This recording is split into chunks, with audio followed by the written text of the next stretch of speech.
विकास दुबे के shoot out से लेकर एनकाउंटर तक सबसे ज्यादा परेशान समाजवादी पार्टी रही।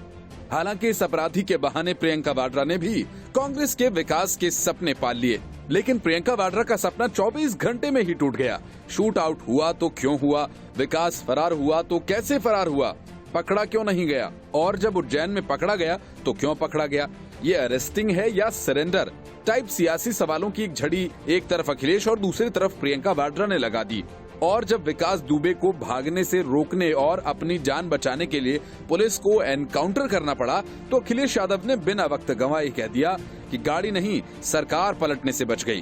कांग्रेसी नेता दिग्विजय सिंह ने कहा कि जिस बात का शक था वही हुआ, लेकिन सियासत के इस दांव पेंच में सबसे अधिक परेशान अखिलेश यादव हैं। आखिर उनकी इस परेशानी की क्या वजह है? असल में विकास दुबे समाजवादी पार्टी से जुड़ा हुआ था।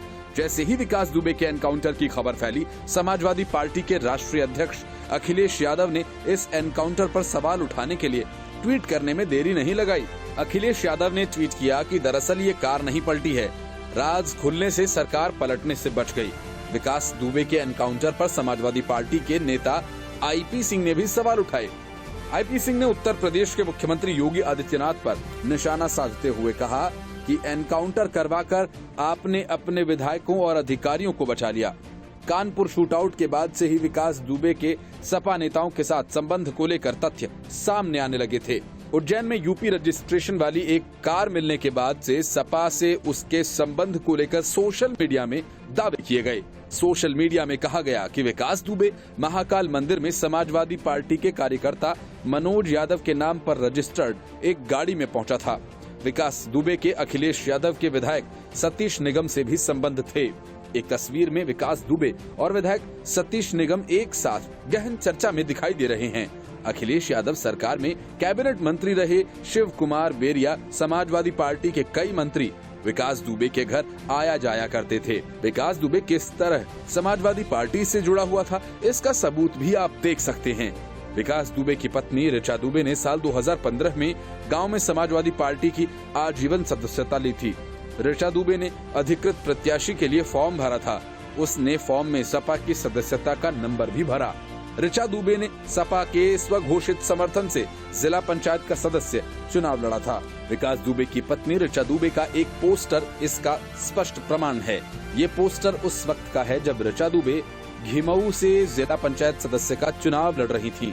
जिला पंचायत सदस्य पद की दावेदार ऋचा दुबे को उस वक्त समाजवादी पार्टी का समर्थन प्राप्त था। उसके पोस्टर में मुलायम सिंह यादव और अखिलेश यादव की तस्वीरें भी साफ दिखाई दे रही हैं। समाजवादी पार्टी के संरक्षण और विकास दुबे की दहशत का ही ये नतीजा था कि उसने 15 वर्षों से जिला पंचायत सदस्य का पद कब्जा कर रखा था। वे खुद तो जिला पंचायत सदस्य था ही, साथ ही उसने अपनी पत्नी ऋचा को घिमऊ से जिला पंचायत सदस्य का चुनाव लड़वाया था, जिसमें वो जीत गयी। यही नहीं, उसने अपने चचेरे भाई अनुराग दुबे को पंचायत सदस्य बनवाया था। चीन और अमेरिका के बीच विवाद गहराता जा रहा है। अमेरिका के विदेश मंत्री माइक पोम्पियो के बयान पर चीन ने तीखी प्रतिक्रिया जताई। चीन के सरकारी अखबार ग्लोबल टाइम्स ने कहा कि चीन के बारे में बोलते समय अमेरिकी विदेश मंत्री को ये नहीं पता कि क्या बोलना है। चीनी अखबार ने दावा किया कि भारत के अधिकारियों ने भी खुलकर लद्दाख गतिरोध को आक्रामक कार्रवाई नहीं करार दिया, लेकिन पोम्पियो ने इसे अविश्वसनीय आक्रामक कार्रवाई बता दिया। ग्लोबल टाइम्स ने कहा कि संभवतः अमेरिका के वरिष्ठ नेता चीन पर इसलिए लगातार हमला करते रहते हैं क्योंकि इससे अमेरिकी लोगों की राय पर कोई फर्क नहीं पड़ता है। लेकिन ये सही है कि ये बयान अंतर्राष्ट्रीय समुदाय पर बुरा असर डालेगा। इससे पहले पोम्पियो ने सीमा विवाद को लेकर चीन को जमकर खरी खोटी सुनाई थी। उन्होंने कहा कि चीन का कोई भी पड़ोसी देश ऐसा नहीं जिसके साथ उसका सीमा विवाद न हो। हाल ही में चीन ने भूटान के साथ भी अपने सीमा विवाद का जिक्र किया है। उन्होंने लद्दाख में चीनी घुसपैठ को लेकर भारत की जवाबी कार्रवाई की भी जमकर तारीफ की। ग्लोबल टाइम्स ने कहा कि भारत के अधिकारियों ने भी खुलकर ये आरोप नहीं लगाया। चीन आक्रामक कार्रवाई कर रहा है। चीन और भूटान का एक संरक्षित इलाके के स्वामित्व को लेकर विवाद है, लेकिन दोनों देशों के बीच कोई संघर्ष नहीं हुआ है। ग्लोबल टाइम्स ने एशिया में जारी सीमा विवाद के लिए अमेरिका को ही जिम्मेदार ठहरा दिया। चीनी अखबार ने कहा कि एशिया में कई सीमा विवाद पश्चिमी औपनिवेशिक शासन या फिर अमेरिकी सेना के द्वितीय विश्व युद्ध में सैन्य कब्जे की वजह से है। चीनी प्रोपेगेंडा अखबार ने कहा कि सभी सीमा विवादों के बावजूद पूर्वी एशिया में सीमा संघर्ष हुए कई साल बीत गए। उसने कहा कि पोम्पियो क्षेत्रीय देशों को भड़काना चाहते हैं ताकि वे चीन के साथ संघर्ष करें, साथ ही ये विश्वास करें कि अमेरिका उनका समर्थक है और इसलिए वे चीन का साहस के साथ सामना कर सकें। हमारा मानना है कि एशियाई देश मूर्ख नहीं हैं और अपना अच्छा बुरा जानते हैं।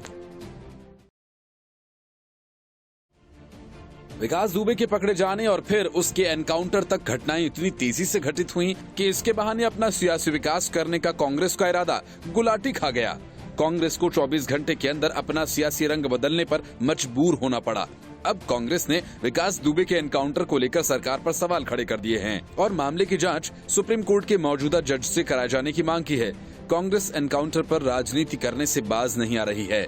गुरुवार को जब विकास दुबे को गिरफ्तार किया गया तो प्रियंका वाड्रा सहित कांग्रेस के तमाम नेता इस गिरफ्तारी पर सवाल खड़े करने लगे थे और यूपी पुलिस से सवाल करने लगे। प्रियंका वाड्रा ने इसे मिलीभगत करार दिया और मामले की सीबीआई जांच की मांग कर डाली। दिग्विजय सिंह ने विकास की गिरफ्तारी को प्रायोजित सरेंडर करार दिया। अब जब विकास दुबे एनकाउंटर में मारा गया तो फिर से एक बार कांग्रेस की राजनीति शुरू हो गई है। एनकाउंटर पर सवाल उठाते हुए प्रियंका वाड्रा ने मामले की न्यायिक जांच की मांग की तो दिग्विजय सिंह ने कहा कि पहले से ही इसका शक था। प्रियंका वाड्रा कह रही हैं कि अपराधियों के संरक्षक का क्या, वहीं राहुल गांधी कह रहे हैं कई जवाबों से अच्छी है खामोशी उसकी, न जाने कितने सवालों की आबरू रख ली। कांग्रेस को विकास दुबे की गिरफ्तारी से दिक्कत थी और अब एनकाउंटर से भी परेशानी है, तो क्या कांग्रेस चाहती क्या है? विकास दुबे को आजाद छोड़ दिया जाता? क्या कांग्रेस अपराधियों को बचाने की सियासत कर रही है? ठीक वैसे ही जैसे आतंकियों के मारे जाने पर वो सवाल करते हैं और सेना की शहादत पर सियासत, विकास दुबे का मामला भी कुछ वैसा ही है। मतलब साफ है, कांग्रेस विकास दुबे के जरिए यूपी में राजनीति चमकाने की कोशिश कर रही थी। एमपी कांग्रेस ने तो ट्वीट करके यहां तक कह दिया कि गिरफ्तारी में बीजेपी के किसी नेता का संरक्षण मिला है। सोचिए जरा आप कि कांग्रेस कैसे लगातार इस मामले पर राजनीति करने में जुटी है और ये भी कि इस किस्म की राजनीति से कांग्रेस को हासिल क्या होना है। Bureau report, news of India.